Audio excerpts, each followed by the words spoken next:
Hello दोस्तों, नमस्कार। आपका मेरे यूट्यूब चैनल पे स्वागत है। तो मेरा यूट्यूब चैनल है रिबू एकेडमी, जिस पे मैं विभिन्न परीक्षाओं के लिए पढ़ाता हूँ। तो उसी परीक्षा के क्रम में अभी हाल फिलहाल जो परीक्षा एसएससी की होने वाली है, एसएससी की एमटीएस की परीक्षा होने वाली है, और एसएससी में दिल्ली पुलिस की परीक्षा होने वाली है, और साथ ही साथ आरपीएससी की परीक्षा होने वाली है। आरपीएससी की परीक्षा मतलब राजस्थान पीसीएस की परीक्षा होने वाली है।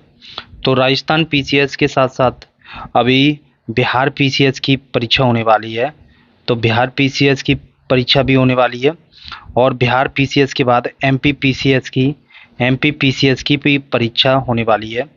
तो इन सभी परीक्षाओं को लेकर मैं बात करने वाला हूँ। तो इसमें मैं भारतीय इतिहास और जीएस पढ़ाऊँगा। अभी जीएस पढ़ाऊँगा मैं, और जीएस में ये पहला लेक्चर होगा जिसको मैं पढ़ाऊँगा। पहला पहला चैप्टर होगा, मैं आपको इसमें इतिहास पढ़ाऊँगा। इतिहास में मैं पहला चैप्टर पढ़ाऊँगा। तो चलिए शुरू करते हैं इतिहास की बात। इतिहास को वैसे हम 3 चरणों में बाँटते हैं। इतिहास को हम 3 चरणों में बाँटते हैं। कौन-कौन से चरण हैं वो बात कर ले रहे हैं। तो होता है पहले प्राचीन इतिहास। प्राचीन इतिहास जब हो जाता है फिर होता है मध्यकालीन इतिहास। मध्यकालीन इतिहास के बाद आधुनिक भारत का इतिहास होता है। आधुनिक भारत का इतिहास। आधुनिक भारत के इतिहास में हम विभिन्न चीज़ें पढ़ते हैं। प्राचीन इतिहास में ही बहुत सी चीज़ें पढ़ते हैं। तो हम प्राचीन इतिहास को आज पढ़ने वाले हैं। प्राचीन इतिहास में हम चीज़ें पढ़ेंगे। तो पहला हमारा चैप्टर है हड़प्पा सभ्यता। प्राचीन इतिहास में हड़प्पा सभ्यता हमारा चैप्टर है। हड़प्पा सभ्यता की बात करने वाले हैं। प्राचीन इतिहास को जो काल है वो काफ़ी बहुत सी चीज़ों में डिवाइड है, बहुत सी कालों में डिवाइड है। जैसे पाषाण काल क्या होता है, हम पाषाण काल को नहीं पढ़ेंगे। पुरा पाषाण काल को नहीं पढ़ेंगे। पाषाण काल में पुरा पाषाण काल को नहीं पढ़ेंगे। मध्य पाषाण काल में नहीं पढ़ेंगे। ये चीज़ अभी नहीं पढ़ेंगे। पाषाण काल के 3 पार्ट्स होते हैं, 1, 2 और 3। तो उच्च पुरा पाषाण काल को नहीं पढ़ेंगे। ठीक है, अभी हम इनको पाषाण काल को नहीं पढ़ेंगे, केवल और केवल हड़प्पा सभ्यता को अभी हम पढ़ेंगे। तो शुरू करते हैं हड़प्पा सभ्यता के लिए। आप अपनी नोटबुक निकाल लीजिए और हड़प्पा सभ्यता को मेरे साथ पढ़ने का प्रयत्न कीजिए। तो हड़प्पा सभ्यता की सबसे पहले टाइमिंग पढ़ते हैं कि हड़प्पा सभ्यता की टाइमिंग क्या है। हड़प्पा सभ्यता की टाइमिंग क्या है, तो पहले उस पर बात करते हैं। हड़प्पा सभ्यता की जो टाइमिंग है वो 2350 से लेकर 1750 ईसा पूर्व तक है। ईसा पूर्व तक है। ठीक है, ये हड़प्पा की टाइमिंग है। और अब पढ़ ले रहे हैं ईसा पूर्व। ईसा पूर्व का मतलब क्या होता है, ठीक है, जिसको एडी भी बोलते हैं। और ईस्वी का मतलब क्या होता है उसको ही हम देख ले रहे हैं। जब इतिहास के लेखन की, देखो इतिहास के लेखन की मैं बात नहीं कर रहा हूँ। मैं आपको यूपीएससी नहीं पढ़ा रहा अभी। ये क्लास यूपीएससी के लिए नहीं है। ये जो है वनडे एग्ज़ाम के लिए है। ठीक है, वनडे एग्ज़ाम के लिए है। जब मैं यूपीएससी पढ़ाऊँगा तो सारी डिटेल्स पढ़ाऊँगा। तो जैसे ज़ीरो को ईसा मसीह का काल मान लिया गया। ईसा मसीह का काल मान लिया गया 0 वर्ष को। तो ईसा मसीह से पहले के कार्य है, समय है, उसको ईसा पूर्व बोलते हैं। और ईसा मसीह के बाद है समय है, उसको ईस्वी बोलते हैं। तो यहाँ 2 ईसा पूर्व, 3 ईसा पूर्व, 10 ईसा पूर्व, 100 ईसा पूर्व, 200 ईसा पूर्व, 563 ईसा पूर्व इत्यादि ये समय है। समय की सारणी है। इधर जो है कह सकते हैं पहली ईस्वी, दूसरी ईस्वी, तीसरी ईस्वी, चौथी, पाँचवीं, 10वीं, 100वीं, 200वीं ईस्वी, 600वीं ईस्वी, फिर 992, 1092। तो ये सारी ईस्वियाँ हैं। ठीक है, तो इस तरीके से हम समय का निर्धारण करते हैं। तो ऐसी जो हड़प्पा है, हड़प्पा का जो काल है, हड़प्पा का काल मैंने आपको बता दिया 2350 ईसा पूर्व से लेकर 1750 ईसा पूर्व तक जो हड़प्पा का काल है। अब हम चलते हैं हड़प्पा के काल के बाद थोड़ी सी जानकारी और बढ़ाते हैं कि हड़प्पा के काल में क्या क्या चीज़ें रही थी, क्यों उसको हड़प्पा का काल क्यों पढ़ा जाता है भारतीय इतिहास में। तो सबसे पहले देखते हैं कि हड़प्पा जो है, हड़प्पा सभ्यता बोलते हैं। इसको एक अन्य नाम से भी, जैसे सिंधु सभ्यता है, सिंधु सभ्यता के नाम से भी जानते हैं। हड़प्पा सभ्यता का दूसरा नाम जो है सिंधु सभ्यता है। सिंधु सभ्यता है, सिंधु सभ्यता है, ये उसका दूसरा नाम है हड़प्पा सभ्यता का। तो चाहे तो हड़प्पा सभ्यता कह लो, चाहे हड़प्पा सभ्यता कह लो, चाहे सिंधु सभ्यता कह लो, बात एक ही है। ठीक, इसकी समय सारणी है 2350 से 1750। समय सारणी का मतलब होता है कि जो है कार्बन C14 एक तकनीक होती है। C14 एक तकनीक होती है जिसके माध्यम से कार्बन के अणुओं का पता लगाया जाता है। ठीक है, कार्बन के अणुओं के द्वारा पता लगाया जाता है। कार्बन एक ऐसा तत्व होता है, कार्बन एक ऐसा तत्व है, एक ऐसा तत्व है जो सभी में पाया जाता है, सभी निर्जीव एवं सजीव वस्तुओं में पाया जाता है। ठीक है, तो उसके आधार पर ये बताते हैं कि कोई वस्तु कितनी पुरानी है और कितनी नवीन है। कोई वस्तु पुरानी है या फिर नवीन है, ये काम जो है बताने का काम किया जाता है। वैसे ही हड़प्पा की जो टाइमिंग हुई है, हड़प्पा का जो समय है वो बताया है 2350 ईसा पूर्व से 1750। अच्छा, हड़प्पा से पहले भी कुछ संस्कृतियां सभ्यताएं रही थी, जिसको परवर्ती परवर्ती हड़प्पा काल कहते हैं, परिवर्ती हड़प्पा काल कहते हैं। ठीक है, हड़प्पा काल कहते हैं। एक नंबर दो, और हड़प्पा के बाद भी रहा था उसको उत्तरवर्ती हड़प्पा काल कहते हैं, उत्तरवर्ती हड़प्पा काल कहते हैं। तो इस तरीके से हड़प्पा काल की दो और चीज़ें हमें देखने को मिलती हैं। तो अब बात चलती है हड़प्पा में, अब हम आगे बढ़ते हैं। हड़प्पा को हड़प्पा सभ्यता क्यों कहते हैं? हड़प्पा सभ्यता नाम क्यों पड़ा? क्योंकि सबसे पहले जो खोज हुई थी, वो जो खोज स्थान था वो हड़प्पा का था। वो जो स्थान था वो हड़प्पा का था, इसलिए इसको हड़प्पा सभ्यता कहा जाने लगा। दूसरा नाम जो सिंधु सभ्यता क्यों कहते हैं? सिंधु सभ्यता इसलिए कहते हैं, सिंधु सभ्यता क्योंकि जो सिंधु नदी के किनारे जो स्थल मिले, सिंधु नदी के किनारे, तो इसलिए इसको सिंधु सभ्यता नाम बोल दिया गया। सिंधु सभ्यता नाम क्यों बोला गया? सिंधु के किनारे इसके स्थल मिले हैं, इसलिए सिंधु सभ्यता नाम बोला गया।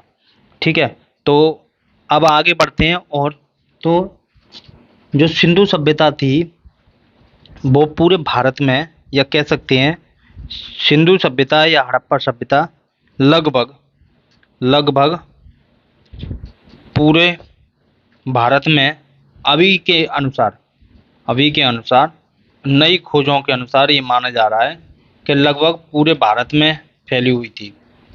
ठीक है, तो ये अभी के अनुसार ऐसा माना जा रहा है। तो सबसे पहले जो अब चलते हैं कि कैसे, क्या है हड़प्पा, क्यों कह रहे हैं। तो पहले ये माना जाता था कि वैदिक सभ्यता है वो सबसे पुरानी भारत की सभ्यता है। वैदिक सभ्यता ही सर्वाधिक पुरानी सभ्यता है, सर्वाधिक पुरानी सभ्यता है। तो ऐसा माना जाता था पहले, जब हड़प्पा की खोज नहीं हुई थी तब। हड़प्पा की खोज से पहले यही माना जाता था कि जो वैदिक सभ्यता है वही सब सर्वाधिक पुरानी है। वैदिक सभ्यता जिसमें वेद थे, पुराण थे, उपनिषद थे। ठीक है, उपनिषद थे, और ये वाली सभ्यता जो संस्कृति थी उसको सबसे प्राचीन माना जाता था। लेकिन जैसे ही हड़प्पा की खोज हुई, हड़प्पा स्थल की खोज हुई, तो इस स्थल की खोज के बाद जब कार्बन डेटिंग हुई, तो कार्बन डेटिंग के बाद ये मालूम पड़ा कि भारत की सबसे प्राचीन सभ्यता, जो सबसे प्राचीन सभ्यता है वो वैदिक सभ्यता ना होकर हड़प्पा सभ्यता है। तो ना होकर कौन सी है? हड़प्पा सभ्यता है। तो वैदिक सभ्यता ना होकर कौन सी है? हड़प्पा सभ्यता है। तो 1826 में सबसे पहले चार्ल्स मैसन एक व्यक्ति थे, चार्ल्स मैसन ने बताया कि भारत में हड़प्पा को अगर खोदा जाए तो कोई प्राचीन सभ्यता निकल सकती है। चार्ल्स मैसन जो था अंग्रेज, तो उन्होंने ये बताया कि हड़प्पा को अगर खोदा जाएगा तो कोई ऐसी सभ्यता निकल सकती है जो पहले दब गई है, निकल सकती है। ठीक है, चार्ल्स मैसन ने। लेकिन चार्ल्स मैसन की बात को ज़्यादा तवज्जो नहीं दी गई और 1856 में फिर से जब रेल की पटरियां बिछाई जा रही थी, तो रेल की पटरियों के बीच में आपने देखा होगा कि रेल की पटरियां होती हैं तो बीच में, रेल की पटरियों के बीच में कंकड़ डाले जाते हैं, पत्थर डाले जाते हैं। तो इसमें जो हड़प्पा स्थल था, जो टीला था, वो टीले में ईंट थी, ईंट को तोड़ के इसमें यहाँ डाला जा रहा था। तो तब ये निकल के आया कि इतनी बड़ी मात्रा में पक्की ईंटें कैसे प्राप्त हो रही हैं, इतनी बड़ी मात्रा में पक्की ईंटों की संख्या कैसे प्राप्त हो रही है। तो ये प्रश्न बन गया। तब कहीं जाके 1856 में जो रेल की पटरी दो भाई बिछा रहे थे, ब्रंटन बंधु पेपर में आता कई बार कि ब्रंटन बंधु जो दो भाई थे, इंजीनियर थे। तो दोनों भाई जब ये बिछा रहे थे रेल की पटरी 1856 में, तब ये बात जॉन ब्रंटन और विलियम ब्रंटन नाम था इनका, ब्रंटन थे, जॉन ब्रंटन और विलियम। तो इस तरीके से दोनों भाइयों को, जॉन ब्रंटन और विलियम ब्रंटन, तो इन दोनों भाइयों ने रेल की पटरियों को बिछाया। तब कहीं जाके दो नगर हड़प्पा और मोहनजोदड़ो का मालूम पड़ा कि ये भी कोई चीज़ है।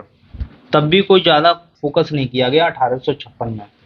1856 में भी कोई ज़्यादा फोकस नहीं किया गया, लेकिन 1856 के बाद फिर से 1921 में 1921 में एक व्यक्ति थे जिनका नाम था राखल दास बनर्जी और दयाराम साहनी। एक थे दयाराम साहनी, दो व्यक्ति थे। एक 1921 में खुदाई हुई तो राखल दास बनर्जी ने, क्या हुआ भाई, खुदाई शुरू हुई राखल दास बनर्जी के नेतृत्व में और हड़प्पा को खोज लिया गया दयाराम साहनी के द्वारा। तो दयाराम साहनी ने 1921 में हड़प्पा नामक स्थल की खोज कर ली। 1922 में पुनः राखल दास बनर्जी ने मोहनजोदड़ो की खोज कर ली और दुनिया को, पूरी विश्व को मालूम पड़ गया। क्या मालूम पड़ गया? विश्व को ये मालूम पड़ गया कि विश्व में भी कोई भारत जैसी कोई दुनिया है। विश्व को मालूम पड़ गया कि भारत में भी कोई ऐसी सभ्यता है जिसको हम समझ सकते हैं, और तभी से सभ्यता उत्पन्न हो गई और जिसको हड़प्पा सभ्यता नाम दिया गया। तो ये हड़प्पा सभ्यता का बैकग्राउंड है। हड़प्पा सभ्यता का बैकग्राउंड मैंने आपको बताया हड़प्पा सभ्यता का। मैं आगे फिर से आपको बताऊंगा, आगे ले चलूंगा। ये अभी क्लास वन है, चैप्टर 1 है, जिसका नाम है हड़प्पा सभ्यता और सब्जेक्ट है हमारा इतिहास। तो हम क्लास 2 में नेक्स्ट मिलते हैं।